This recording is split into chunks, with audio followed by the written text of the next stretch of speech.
In a concerted effort to eliminate threat, Israeli forces deployed drones and launched grenades. A drone captured critical footage of a masked figure, later confirmed to be SINWAR, who, upon realizing the drone was approaching, attempted to deflect it by throwing a piece of wood in its direction. This interaction marked a tense moment in the operation, emphasizing the high stakes environment in which the forces were operating. As dawn broke the following day, Israeli troops entered the building and discovered Sinwar's lifeless body.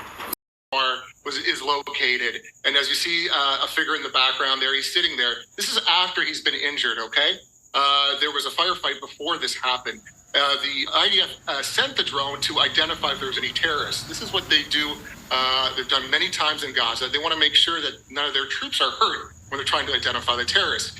And in this case, you see a SINWAR is sitting there, severely injured. And then he has, it looks like he tries to throw, it looks like a plank or a stick. But of course, that doesn't do anything. So they were able to identify him. But at that moment, they didn't know it was him. As you can see, his face is covered, right? So they didn't know it was SINWAR. So this is what they did. They saw that there was still a terrorist inside the building, and eventually, after this drone footage, what you don't see is that, from at least from the reports that I read, that they fired a tank shell in there, and that's what killed SINWAR. All right, very good. That was a good breakdown of it, because it's hard to understand because maybe people don't generally see some of these images.